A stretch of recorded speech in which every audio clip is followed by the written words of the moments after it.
નમસ્કાર વિદ્યાર્થી મિત્રો, આજે આપણે વિષય હિન્દીમાં પાઠ 6 જે ડૉક્ટર વિક્રમ સારાભાઈ આના વિશે અભ્યાસ કરવાનો છે. તો દરેક વિદ્યાર્થી મિત્ર પોતાની પુસ્તકમાં ધ્યાન આપે. પુસ્તકમાં પાના નંબર 34 ઉપર પાઠ 6 डॉक्टर विक्रम साराभाई. तो અહીંયા કહે છે કે हमारे जीवन को सुविधापूर्ण बनाने में वैज्ञानिकों का प्रमुख योगदान रहा है. प्रस्तुतिकाएं हमें विक्रम साराभाई जैसे अद्भुत व्यक्तित्व से परिचित कराती है, जिन्होंने विज्ञान, प्रौद्योगिकी, शिक्षा, उद्योग, वाणिज्य, व्यवसाय, प्रबंध आदि अनेक क्षेत्रों में देश की प्रगति के लिए उल्लेखनीय कार्य किया. उनके जीवन की घटनाओं से प्रेरित होकर अवलोकन, परीक्षण व परिश्रम से वैज्ञानिक दृष्टिकोण विकसित कर हम भी महान वैज्ञानिक बन सकते हैं और मानव जाति की अनुपम सेवा कर सकते हैं. तो आ पाठनी अंदर डॉक्टर विक्रम साराभाई जीवन परिचय અને તેમના કરેલા કાર્યોનો પરિચય અહીંયા બતાવવામાં આવ્યો છે. તો એક મહાન વૈજ્ઞાનિક તરીકે તેમનું જે વ્યક્તિત્વ બતાવ્યું છે એ અહીંયા એક અનુપમ માનવ જાતિની સેવા માટે અનુપમ એવું એમ પુરવાર થાય છે. તે ડૉક્ટર વિક્રમ સારાભાઈના જે કાર્ય છે એ કાર્ય અને એમના જીવન પરિચય આપણે આ પાઠમાંથી જોઈએ. તો અહીંયા कि एक ऐसे महान वैज्ञानिक थे कि जब वे मात्र 2 वर्ष के थे तब गुरुदेव रविंद्रनाथ ठाकुर ने भविष्यवाणी की थी कि वह बालक बड़ा होकर बहुत यशस्वी बनेगा और उस बालक ने उनकी भविष्यवाणी अपने कर्मों से सच एम के साबित कर डाली. क्या आप जानते हैं कि वे कौन थे? वे थे हमारे महान वैज्ञानिक डॉक्टर विक्रम साराभाई. તો જે ડૉક્ટર વિક્રમ સારાભાઈ જ્યારે નાના હતા 2 વર્ષના ત્યારે એમ કે એમના જે ગુરુદેવ રવિન્દ્રનાથ ઠાકુરે એમ કે ભવિષ્યવાણી કરી હતી કે આ એમ કે મોટો થઈને એક મહાન યશસ્વી બનશે. અને એ પોતે વિક્રમ સારાભાઈએ અનેક કાર્યો કરીને એમની જે ભવિષ્યવાણી હતી એને અહીંયા પુરવાર કરી છે, સાબિત કરી બતાવી છે. डॉक्टर विक्रम साराभाई का जन्म 12 अगस्त सन 1912 को अहमदाबाद में हुआ था. उनका परिवार एक प्रतिष्ठित उद्योगपति परिवार था. पिता का नाम अंबालाल तथा माता का नाम सरला देवी था. विक्रम साराभाई 8 भाई बहन थे.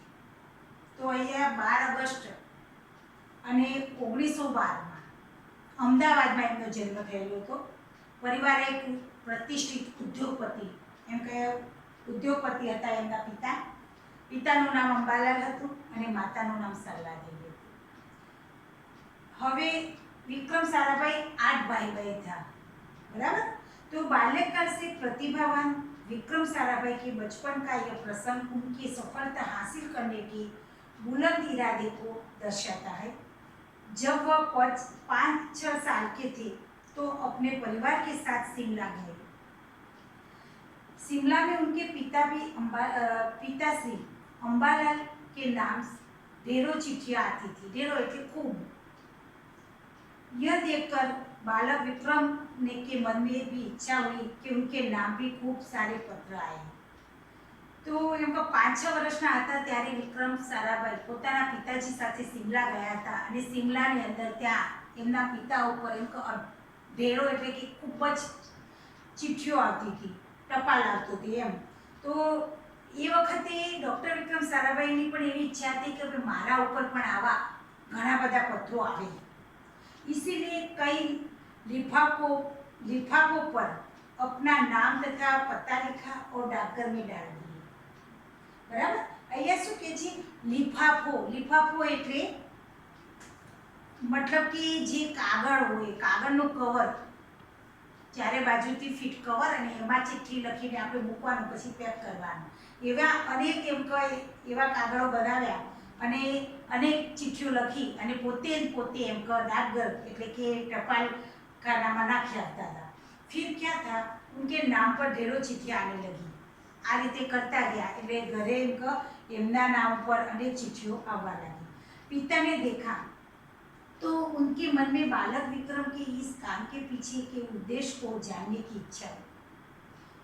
असलियत मालूम होने पर उन्हें हंसी आई, लेकिन सफलता पाने की इच्छा जानकर अच्छा भी लगा। जब वह 8 साल के थे तो साइकिल पर विभिन्न कलाबाजियां करते और लोगों को अचंभित कर देते। उन्हें साहसिक कारनामे प्रिय थे।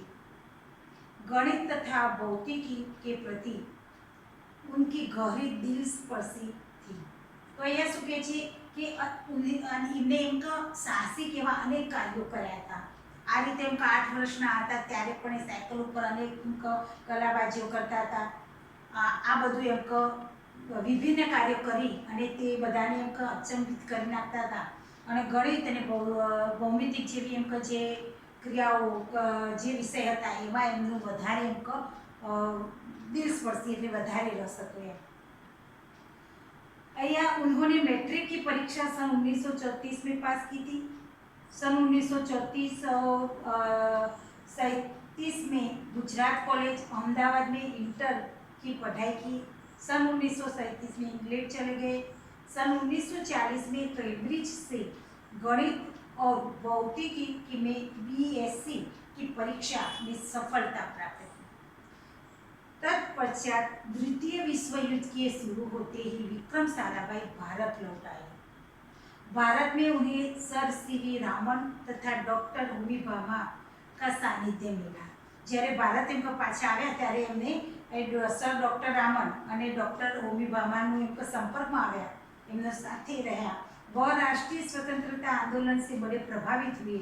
सन 1942 में वह मृणालिनी स्वामीनाथन के साथ विवाह सूत्र में बंधी थी। बराबर, एक लग्न कराने मृणाली स्वामीनाथन साथे विवाह सूत्र में बंधाया એટલે કે લગ્ન કર્યા। उन्होंने अंतरिक्ष की गहराइयों से आने वाले रहस्यमय कॉस्मिक किरणों पर अनुसंधान करने की कैम्ब्रिज विश्वविद्यालय से सन 1947 में PhD की उपाधि हासिल की। उपाधि એટલે કે પદવી। तो એમને 1947 ની અંદર એમની અંતરિક્ષથી ગહરાઈ, અંતરિક્ષથી દૂરથી આવતા જે કૌસ્મિક કિરણો એટલે કે બ્રહ્માંડીય કિરણો એના ઉપર अनुसंधान, એના ઉપર સંશોધન કર્યું અને 1947 તેમને PhDની पदवी प्राप्त की। ब्रह्मांड तथा सौरमंडल के कई जटिल प्रश्नों का प्रायोगिक हल निकालने का श्रेय डॉक्टर विक्रम साराभाई को प्राप्त है। यह उन्हीं का सुझाव था कि कॉस्मिक किरणों पर प्रयोग के लिए हिमालय की ऊंची चोटियां सर्वाधिक उपयुक्त व अनुकूल होगी। इसीलिए भारत सरकार ने गुलमर्ग में वैज्ञानिक उपकरणों से लेस एक प्रयोगशाला स्थापित की। बराबर, भारत सरकार ने एक वैज्ञानिक उपकरणों માટે प्रयोगशाला स्थापी અને डॉक्टर विक्रम साराभाई ने निजी प्रयासों से सन 1947 में भौतिक अनुसंधान प्रयोगशाला अहमदाबाद में स्थापित हुई, जिससे वह आजन्म संबंध रहे। હવે જે ભૌતિક अनुसंधान ऊपर जो प्रयोगशाला अहमदाबाद में स्थापी एना साथे ते आजीवन संबंध में रहा, जिससे वह आजन्म संबंध में रहे। साथ ही उन्होंने देश में वस्त्र उद्योग की तकनीकी समस्याओं के हल निकालने के उद्देश्य अहमदाबाद में ही टेक्सटाइल इंडस्ट्री रिसर्च एसोसिएशन की आधारशिला रखी। कापड़ मिल अहमदाबाद में जे टेक्सटाइल मार्केट, कापड़ मार्केट एमने ऊभू कर्યું। भौतिक अनुसंधान प्रयोगशाला डॉक्टर विक्रम साराभाई परमाणु शक्ति, अंतरिक्ष विकिरण, सूर्य, ग्रह, तारा, प्लाज्मा, भौतिकी और खगोल पर वह कार्य करे। आम अनेक बाबतों पर अनेक क्षेत्र में एमने कार्य कर्યું। अहींया जेम बताव्युं कि परमाणु शक्ति, अंतरिक्ष विकिरण, सूर्य, ग्रह, तारा, प्लाज्मा, आना अनेक क्षेत्रों पर एमने कार्य कर्યું અને એમને પોતાનું નામને રોશન કર્યું છે। सन 1961 में वे परमाणु ऊर्जा आयोग के सदस्य बनाए गए। डॉक्टर भाभा की मृत्यु से पश्चात परमाणु ऊर्जा संस्थाओं का भार युवा वैज्ञानिक डॉक्टर विक्रम साराभाई के कंधों पर ही आ गया। ત્યાર પછી એમ કે જે ડૉક્ટર ભાભાનું મૃત્યુ થયું એના પછી સમગ્ર સંસ્થાની જવાબદારી डॉक्टर विक्रम साराभाई पर आई। उन्होंने भारतीय अनुसंधान केंद्र का गठन किया और डॉक्टर विक्रम साराभाई इसके पहले अध्यक्ष बने।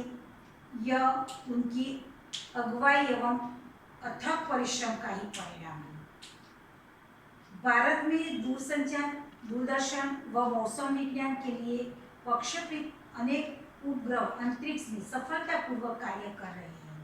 तो आ रीते एमने दरेक क्षेत्रों में पोताने एने एक क्षेत्रનું અભ્યાસ કરી અને તમામ જવાબદારીથી લઈ અને દરેક ક્ષેત્રમાં એમને એવું સારું એવું યોગદાન મેળવી સારી એવી સફળતા મેળવી છે।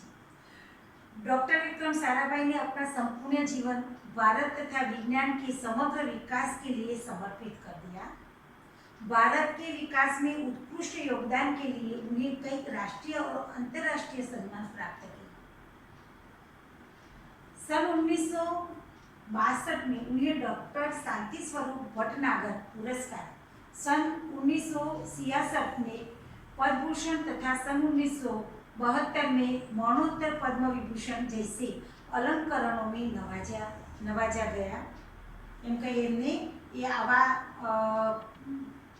पुरस्कारथी एमने नवाजवामां आव्या, एमने एमनुं सन्मान करवामां आव्युं। निशस्त्रीकरण से संबंधित कई महत्वपूर्ण अंतर्राष्ट्रीय संस्थाओं में भी भारत के प्रतिनिधि रहे। आम छेल्ले निशस्त्रीकरण के संबंधित कई महत्वपूर्ण एवी अंतर्राष्ट्रीय संस्था था, संस्थामां पण तेओ एक प्रतिनिधि तरीके काम करता था। डॉक्टर विक्रम साराभाई सन 1966 में international council of scientific union के सदस्य रहे और सन 1968 में संयुक्त राष्ट्र संघ में यूनेस्को के विज्ञान विभाग के अध्यक्ष बने। उन्हें इंडियन जियोलॉजिकल यूनियन का प्रमुख बनाया गया। बराबर तेमने जियोलॉजिकल यूनियन ना प्रमुख बनावामां आव्या। डॉक्टर विक्रम साराभाई सन 1970 में वियना शांति अंतर्राष्ट्रीय अणु मंच की 14वीं परिषद में प्रमुख बने और सन 1971 में संयुक्त राष्ट्र के संघ परिषद के उपाध्यक्ष के बाद में विज्ञान विभाग के अध्यक्ष बनाए गए। आम दरेक क्षेत्र में विक्रम साराभाई पोते पोताने आगळी एक पद ऊभुं करता था। वह केवल उच्च कोटि के वैज्ञानिक ही नहीं थे, बल्कि व्यवस्थाओं के बावजूद कला, शिक्षा व समाज के लिए पर्याप्त समय निकाल लेते थे।